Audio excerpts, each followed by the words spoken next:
It's about family legacy. Could you reconsider? My dad begged me not to divorce my cheating wife. I blocked their numbers. Later, they showed up at my new place crying.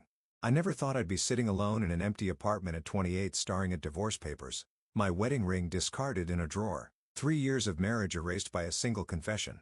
I met Angela during my senior year of college. She was vibrant and ambitious with a smile that lit up the room. I fell hard and fast. We were married within a year of dating. Everyone said we were rushing. Maybe we were. My brother Owen had been my best man. He'd given a speech about loyalty and brotherhood that had brought tears to my eyes. Now those words tasted like ash in my mouth. The memory of that day haunts me most. It had been an ordinary Tuesday. I came home early from work to find Angela cradling our 2-month-old son, Noah. She looked exhausted. Dark circles shadowed her eyes. "Can you take him for a bit?" she asked. "I haven't showered in 3 days." I nodded, reaching for Noah. His tiny face scrunched up as I held him. He started wailing immediately. "He always does that with me," I said, trying to keep the hurt from my voice. "He never settles when I hold him."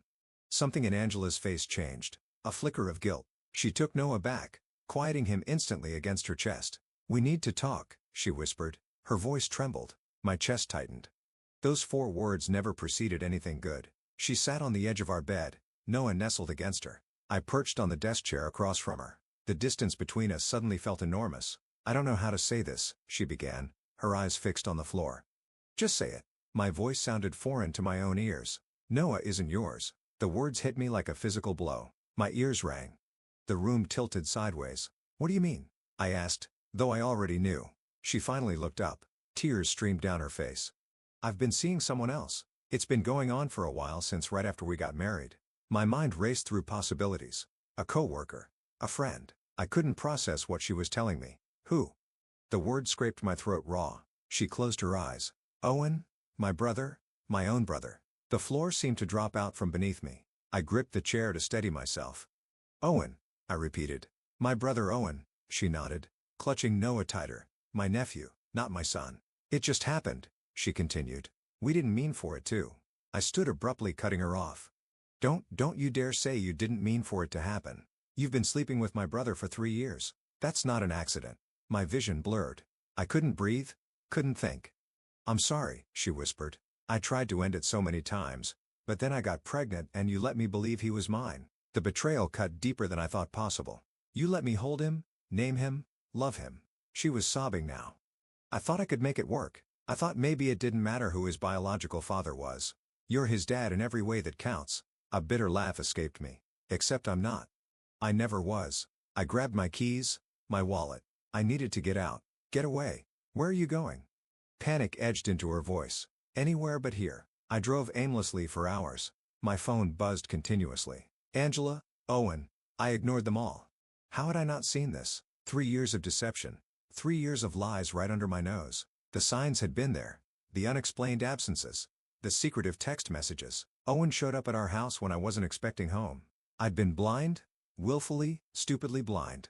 I checked into a hotel that night, laid on the bed fully clothed. Sleep wouldn't come. Morning brought a strange clarity. I knew exactly what I needed to do. I called a lawyer before breakfast. By lunch, I'd filed for divorce. By dinner, I'd emptied our joint accounts and transferred my half into a new account. Clinical, methodical. It was the only way I could function without falling apart. My phone had 37 missed calls and dozens of text messages, most from Angela, several from Owen. I deleted them all without reading. Then my parents called. I almost didn't answer, but some sick part of me wanted to hear what they would say. "Michael." My mother's voice broke. "We just heard what happened." "Oh my God, I can't believe this."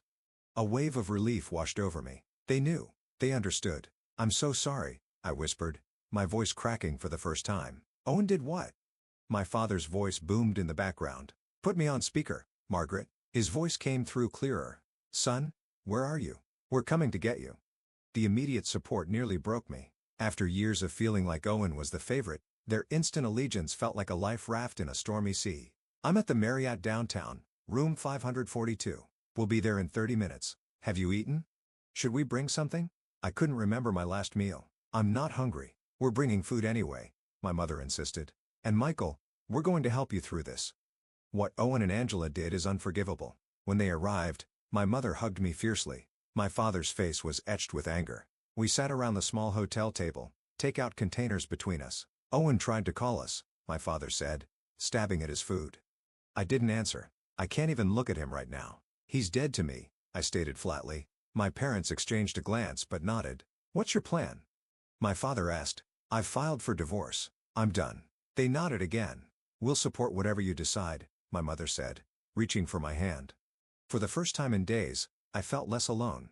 The solidarity lasted exactly 2 weeks. My father called as I was viewing a potential apartment. His tone was different.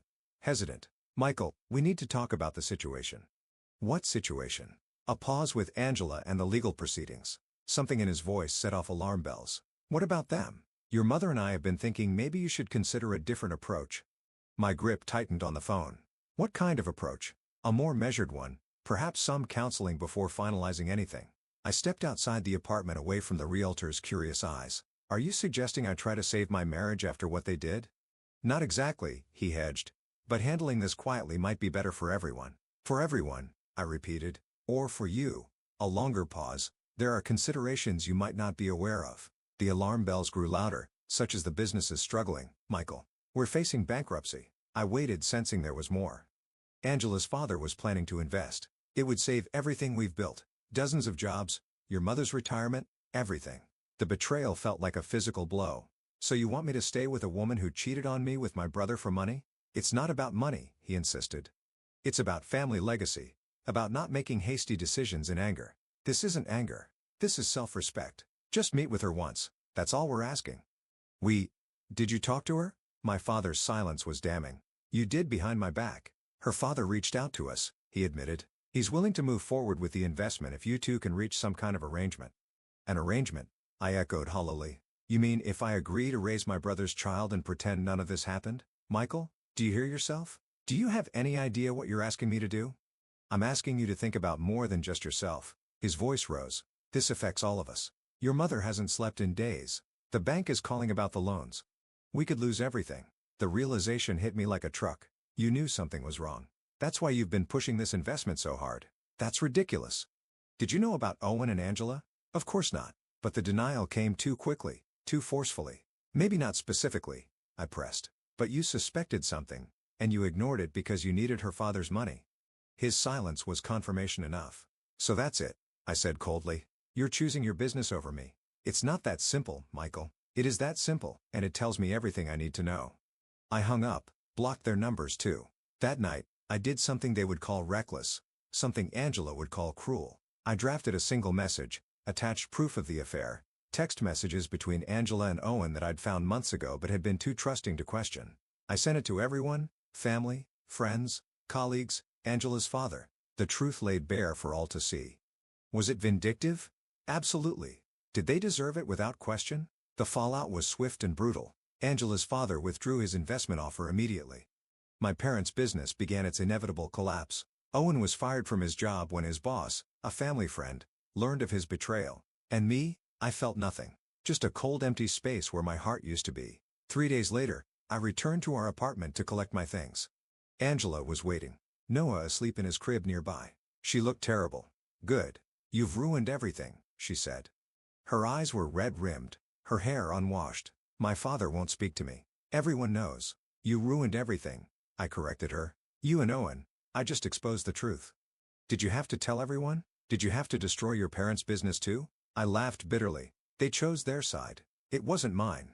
I started gathering my belongings, clothes, books, the watch my grandfather had given me. I left the photos, the wedding gifts, the life we'd built on lies. What am I supposed to do now? She asked, her voice small and broken. Not my problem. Michael, please. She grabbed my arm. I made a terrible mistake, but no one needs a father. He has one. Owen can step up. She shook her head frantically. He won't. He's disappeared. Won't answer my calls. Of course, he wouldn't.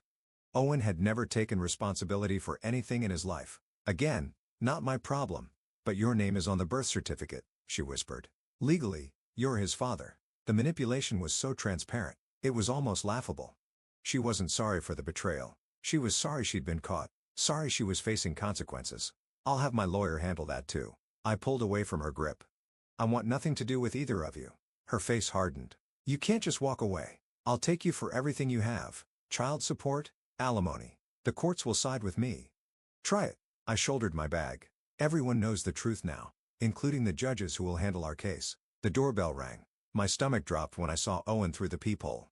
I briefly considered not answering, but a cold rage pushed me forward. I opened the door. My brother stood there haggard and unshaven. The confident smirk he usually wore was gone, replaced by dark circles and bloodshot eyes. "Michael," he began, his voice rough. "I know you hate me right now." "I don't hate you," I interrupted. "Hate requires emotional investment. I feel nothing for you." He flinched as if I'd struck him. "Please, just 5 minutes. I need to explain." "Explain what?"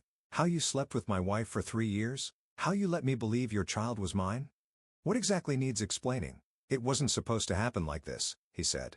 "We never meant to hurt you." A cold laugh escaped me. "You never meant to get caught." "There's a difference." From inside, I heard Noah begin to cry. Angela appeared behind me. Owen's eyes immediately went to her, then to the apartment beyond where his son lay. "You need to step up," I told him. "That's your child in there." "I know," he whispered. "I'm trying, but I'm not ready to be a father." "You should have thought about that before. This isn't a video game you can restart when you make a mistake." Owen's eyes filled with tears. "You're my brother. We've been through everything together, can't we?" "We're nothing." I cut him off.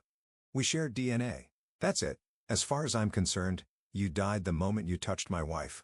"Michael, please. You're dead to me," I repeated, each word precise and final. "Don't call me. Don't text me. Don't show up at my door. If I see you on the street, I'll walk the other way. If you say my name, I won't hear it. You do not exist in my world anymore." His face crumpled. For a second, I saw the little boy who used to crawl into my bed during thunderstorms, the teenager who'd broken his arm falling off our treehouse roof, my best man who'd sworn eternal brotherhood. I felt nothing. No rage, no pity, just emptiness. "Goodbye, Owen." I closed the door in his face and turned back to Angela. The weeks that followed passed in a blur. I moved into a small studio apartment across town, filed paperwork to legally disestablish paternity, blocked every attempt Angela made to contact me. My parents tried once more to intervene. They showed up unannounced at my new place, my mother crying, my father desperate. "The business is gone," he said hollowly. "We've lost everything." I felt a momentary pang, quickly replaced by cold resolve. "You chose the business over me. You were willing to sacrifice my dignity, my self-respect for money." "It wasn't just about money," my father insisted. "It was about the family legacy. Your grandfather built that company from nothing, and you were willing to let me raise another man's child, my brother's child, to save it. We made a terrible mistake," my mother sobbed. "We got caught up in trying to save the business. We forgot what was really important." Part of me wanted to believe her. The little boy who'd once adored his parents, the son who'd worked summers in the family business without complaint, but that boy was gone. "Convenient that you've remembered now after you've lost everything." "Michael, please." My father's voice broke. "We've lost our business, our home, our reputation. Don't make us lose our son too." For a moment, I wavered. The pain in their faces seemed genuine, but then I remembered how quickly they'd switched from supporting me to pressuring me once Angela's father's investment was at stake. "You didn't lose me," I said quietly. "You threw me away. You chose Owen and Angela and money over your own son." "We were wrong," my mother wept. "So terribly wrong." "Yes, you were, and now you're facing the consequences of that choice. What can we do?" My father asked, desperation edging his voice. "How do we fix this?" "You can't. Some things, once broken, stay broken." "We're your parents," my mother pleaded. "Family should stand together." "Owen is family too." "Did you tell him that when he was sleeping with my wife? Did you remind him of family loyalty when he was betraying me?" They had no answer for that. 6 months later, the divorce was finalized. The paternity test confirmed what we already knew. Noah was Owen's son. My name was removed from the birth certificate, all legal ties severed. I heard through mutual friends that Angela had been forced to move back in with her parents, that Owen had finally been cornered into accepting some responsibility for Noah, but only visited sporadically and complained about child support payments. He tried to reach out to me multiple times, calls, texts, even showing up at my workplace once. I'd walked past him without a word as if he were invisible, just as I'd promised. My parents had sold their business at a massive loss. They'd moved to a small condo in a retirement community. Their dreams of a comfortable retirement shattered. My mother sent cards on my birthday and Christmas. I returned them unopened. My father had stopped trying altogether. I should have felt vindicated. Instead, I just felt tired, drained, empty. My therapist said that was normal, that grief comes in many forms, and I was grieving the loss of not just my marriage, but my family, my trust, my sense of identity. "Healing isn't linear," she told me during one session. Some days will be better than others, but you will heal. I wasn't sure I believed her, but I kept showing up, kept talking, kept trying to make sense of the senseless. I joined a gym, started running, found an odd comfort in the physical pain of pushing my body to its limits. There was clarity and exhaustion, a temporary respite from the thoughts that haunted me. A year passed, then another. I was promoted at work, made new friends, went on a few dates, though nothing serious. The thought of trusting someone again seemed impossible.